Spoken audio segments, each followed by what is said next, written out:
تاریخ میں کچھ لوگ ایسے ہوتے ہیں جن کے نام شہ سرخیوں میں کم نظر آتے ہیں، لیکن ان کے اثرات نسلوں تک باقی رہتے ہیں۔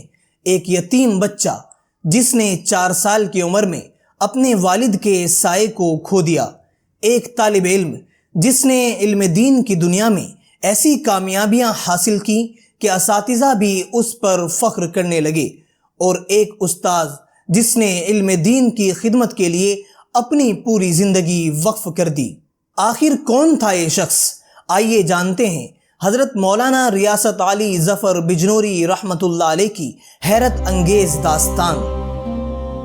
حضرت مولانا ریاست علی ظفر بجنوری رحمۃ اللہ علیہ صرف ایک مدرس نہیں تھے، بلکہ محدث، محقق، مصنف، شاعر، منتظم اور مربی تھے۔ دارالعلوم دیوبند جیسے ادارے میں آپ نے نصف صدی سے زائد عرصے تک تدریس، تحقیق اور انتظامی خدمات انجام دیں۔ آپ کی زندگی علم، محنت، عاجزی اور اخلاص کی ایسی مثال ہے جو آج بھی طلباء اور اہل علم کے لیے مشعل راہ ہے۔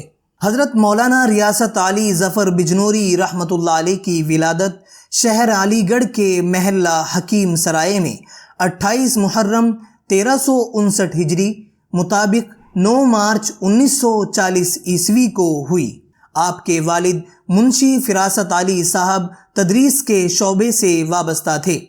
اگرچہ آپ کی پیدائش علی گڑھ میں ہوئی، لیکن آپ کا آبائی وطن ضلع بجنور کا قدیم گاؤں حبیب والا تھا۔ زندگی نے بہت جلد آزمائش کا دروازہ کھول دیا۔ آپ صرف 4 سال کے تھے جب والد کا سایہ سر سے اٹھ گیا۔ یہ وہ عمر ہوتی ہے جب بچے کو سب سے زیادہ باپ کی ضرورت ہوتی ہے، لیکن اللہ تعالیٰ نے ان کے لیے علم کا راستہ مقدر کر دیا تھا۔ ابتدائی تعلیم حبیب والا میں حاصل کی اور پرائمری امتحان کامیابی سے پاس کیا۔ اس کے بعد 1951 عیسوی میں آپ کے پھوپھا حضرت مولانا سلطان الحق صاحب رحمۃ اللہ علیہ، سابق ناظم کتب خانہ دارالعلوم دیوبند، آپ کو دارالعلوم دیوبند لے آئے۔ یہی وہ موڑ تھا جس نے ان کی زندگی کا رخ بدل دیا۔ دارالعلوم دیوبند نے فارسی کی تعلیم حاصل کی اور عربی کی ابتدائی کتابیں دارالعلوم کے مختلف اساتذہ سے داخلے کے بغیر پڑھیں۔ 1954 عیسوی میں باقاعدہ داخلہ لیا۔ اپنی ذہانت، محنت اور شوق علم کی وجہ سے ہر جماعت میں ممتاز رہے۔ 1958 عیسوی میں دورہ حدیث کے امتحان میں پہلی پوزیشن حاصل کی۔ یہ کامیابی معمولی نہیں تھی۔ اس زمانے میں دارالعلوم دیوبند میں اول پوزیشن حاصل کرنا غیر معمولی علمی قابلیت کی علامت سمجھا جاتا تھا۔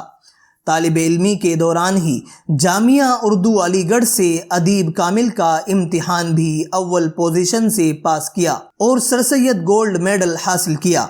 آپ نے بخاری شریف حضرت مولانا فخر الدین صاحب رحمۃ اللہ علیہ سے پڑھی، سنن ابن ماجہ حضرت مولانا قاری محمد طیب صاحب دیوبندی رحمۃ اللہ علیہ سے، اور ترمذی شریف حضرت علامہ محمد ابراہیم صاحب بلیاوی رحمۃ اللہ علیہ سے پڑھی۔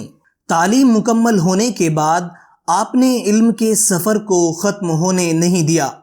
آپ اپنے استاذ محترم حضرت مولانا فخر الدین صاحب مراد آبادی رحمۃ اللہ علیہ صدر المدرسین دارالعلوم دیوبند سے مسلسل استفادہ کرتے رہے۔ اسی دوران آپ نے ان کے دروس بخاری کو مرتب کرنا شروع کیا، جو بعد میں ایضاح البخاری کی صورت میں سامنے آئے۔ روزگار کے لیے آپ نے خوش خطی سیکھی۔ آپ جلی اور مخفی دونوں طرز کی کتابت میں مہارت رکھتے تھے۔ کچھ عرصے دہلی میں جمعیت علماء ہند میں خدمات انجام دیں۔ اس کے بعد دیوبند واپس آ کر اشاعت دین کا عظیم کام شروع کیا۔ آپ نے کاشان رحمت اور مکتبہ مجلس قاسم المعارف جیسے اشاعتی ادارے قائم کیے۔ ان اداروں کے ذریعے متعدد اہم دینی اور تاریخی کتابیں شائع ہوئیں۔ حضرت مولانا اکبر شاہ نجیب آبادی رحمۃ اللہ علیہ کی تاریخ الاسلام اور قاضی محمد سلیمان منصور پوری رحمۃ اللہ علیہ کی رحمۃ للعالمین کی اشاعت بھی انہی خدمات کا حصہ تھیں۔ آپ صرف مدرس ہی نہیں تھے بلکہ ایک محقق اور مصنف بھی تھے۔ آپ کی اہم تصانیف میں ایضاح البخاری، شورا کی شرعی حیثیت، مقدمہ تفہیم القرآن کا تحقیقی و تنقیدی جائزہ، تسہیل الاصول شامل ہیں۔ تسہیل الاصول آپ نے حضرت مولانا نعمت اللہ صاحب اعظمی دامت برکاتہم کے ساتھ مشترکہ طور پر لکھی۔ آپ نے شیخ محمد اعلیٰ تھانوی رحمۃ اللہ علیہ کی مشہور زمانہ کتاب کشاف اصطلاحات الفنون کو نئے سرے سے جدید ترتیب کے ساتھ مرتب کیا۔ اسی طرح حضرت مولانا فتح محمد طائب لکھنوی رحمۃ اللہ علیہ کی کتاب خلاصۃ التفاسیر پر بھی تحقیقی کام شروع کیا تھا جو پائے تکمیل کو نہ پہنچ سکا۔ آپ علم و عمل میں بلند مقام پر فائز ہونے کے ساتھ ساتھ شعر و ادب میں بھی اعلیٰ ذوق کے حامل تھے، جس کا زندہ ثبوت دارالعلوم دیوبند کا شہرِ آفاق ترانہ ہے جو ایک لازوال ادبی شہپارے کی حیثیت رکھتا ہے۔ آپ کا مجموعہ کلام نغمہ سحر کے نام سے شائع ہو چکا ہے۔ ظفر تخلص فرماتے تھے۔ اسی طرح حضرت مولانا محمد عثمان کاشف الہاشمی کا شعری مجموعہ بھی آپ کی کاوشوں سے منظر عام پر آیا۔ ایک یتیم بچہ ایک ممتاز طالب علم بنا، پھر ایک کامیاب استاذ اور محقق بن گیا، لیکن ابھی اس داستان کا سب سے اہم باب باقی ہے، وہ باب جس میں حضرت مولانا ریاست علی ظفر بجنوری رحمۃ اللہ علیہ نے دارالعلوم دیوبند کے نظام اور تاریخ پر اپنے نقوش ثبت کیے۔ 1971 عیسوی میں حضرت مولانا ریاست علی ظفر بجنوری رحمۃ اللہ علیہ دارالعلوم دیوبند میں مدرس مقرر ہوئے۔ آپ کی قابلیت اور اخلاص کی وجہ سے ترقیوں کا سفر مسلسل جاری رہا۔ خاص بات یہ تھی کہ آپ نے کبھی کسی ترقی کے لیے درخواست نہیں دی، مجلس شورا نے خود آپ کی صلاحیتوں کو دیکھتے ہوئے ترقی دی۔ 1982 عیسوی میں آپ رسالہ دارالعلوم کے مدیر مسئول بھی بنائے گئے۔ 1984 عیسوی میں ناظم مجلس تعلیمی کی اہم ذمہ داری سونپی گئی۔ یہ دور دارالعلوم کے لیے نہایت حساس تھا، لیکن آپ نے اپنی انتظامی صلاحیتوں سے کئی اہم اصطلاحات نافذ کیں۔ داخلہ امتحانات کو منظم کیا، ششماہی امتحانات کو باقاعدہ تحریری شکل دی اور امتحانی نظام میں کوڈ نمبر کا طریقہ متعارف کرایا۔ 1987 عیسوی میں شیخ الہند اکیڈمی کے ڈائریکٹر مقرر ہوئے۔ آپ کے دور میں متعدد علمی کتابیں شائع ہوئیں اور تحقیق و تصنیف کے میدان میں نئی جان پیدا ہوئی۔ 1991 عیسوی میں آپ کو نائب محتمم بنانے کی تجویز بھی منظور ہوئی، لیکن اپنی کمزوری صحت اور عاجزی کے باعث آپ نے یہ منصب قبول نہیں کیا۔ فدائے ملت حضرت مولانا سید اسعد مدنی رحمۃ اللہ علیہ نے گھر آ کر اس ذمہ داری کو قبول کرنے کے لیے آپ کو تیار کرنے کی کوشش کی، مگر آپ شدت کے ساتھ اپنی معذرت پر قائم رہے۔ یہ ان کی شخصیت کا نمایاں وصف تھا۔ وہ عہدوں کے طالب نہیں تھے، خدمت کے طالب تھے۔